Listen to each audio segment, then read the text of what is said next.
guys! Today I'm going to review A Bridge Too Far from 1977. We're going to fly 35,000 men 300 miles and drop them behind enemy lines. It'll be the largest airborne operation ever mounted. Quite frankly, this kind of thing's never been attempted before. We shall seize the bridges, it's all a question of bridges, with thunderclap surprise, and hold them until they can be secured. And we go next Sunday. A Bridge Too Far came out in 1977, and it's based on a book from 1974 by Cornelius Ryan. A Bridge Too Far was directed by Richard Attenborough, and it has a massive cast, probably the biggest cast ever. Just some of the cast starring in this film's Sean Connery, Michael Caine, James Caan, Dirk Bogarde, Edward Fox, Elliott Gould, Anthony Hopkins, Jane Hackman, Hardy Krüger, Laurence Olivier, Ryan O'Neal, Robert Redford, Maximilian Schell, Liv Ullmann. You even get little cameos by actors like Elliott. The film runs 176 minutes. The budget was 25 million and it made back 50.7 million. The film was up for 8 Academy Awards in 1977 and it won 4 of them. Edward Fox won Best Supporting Role. The film also won Best Sound, Best Cinematography by Geoffrey Unsworth, and more importantly it won Best Film Music by John Anderson. So this film's famous for the massive cast, and they're all brilliant in it as well, especially like Sean Connery. He's excellent in this film, and Anthony Hopkins, he's really good as well. Harry.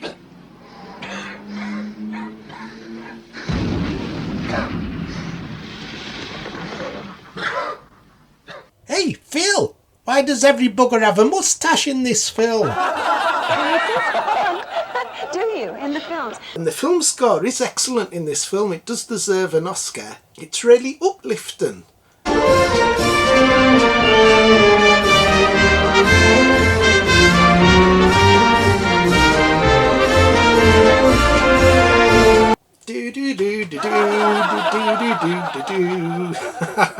And this film it's before CGI, and also it doesn't use models. Everything is authentic that you watch. The proper tanks, the proper vehicles, the proper uniforms. They even do locations that we used in the war. 100% accurate, really well done. One of the highlights is the airdrop. They used over 1,000 actors in this airdrop to do this sequence. And you see all the parachutes opening up. Brilliant, it's breathtaking. And you also see like the point of view shots as well. You see them jumping out of the aeroplane, like slowly going down on the parachutes. And you even see them landing, like tumbling over. Really well done, amazing. And this film's classed as one of those epic films. Like you get like certain films that really are epic, like Ben-Hur and all these historical films, like the classes like epic films, and this is like an epic one for World War II. And although there's a massive cast, they all seem to have the moments. Although I think Michael Caine doesn't have a great deal to do. I thought he'd be in more. He seems he's just enjoying himself riding in a vehicle. And he doesn't do much else, so I thought he'd begin more. Sean Connery, his performance is really good. He's like nervous in the film, you can tell by his eyes. He's still doing it, he's still brave, but he's wary of what's happening. There's even a scene where he says he has like air sickness. But I'm prone to air sickness. Good gracious. What, every flight? Well, we'll soon find out, won't we? With some truly amazing action sequences. There's a good scene where they're travelling on boats to get across this river, and they're getting moored down, and Robert Redford's in the boat, and they're like praying as they're using the rifles to like as oars to get over the river. Really well shot sequence that. Hail Mary, full of grace. Hail Mary. Feel great. Hail Mary. Over to the right. Hail Mary. Feel great. Hail Mary. Hail Mary. And there's loads of accident details, like people getting shot and blinded and like gory limbs. Especially towards the end of the film, there's a lot of it. So that was quite impressive that they made it more realistic. So like people are properly getting hurt and you see it. There's loads of people with bloodied bandages over their eyes and stuff like that. Yeah, them bloody Germans were bad buggers to our lads. But the music score does make the film, it makes you proud somehow, watching them. They really were brave guys in them days. It also has like a kind of downbeat ending because there was a great amount of casualties in this war.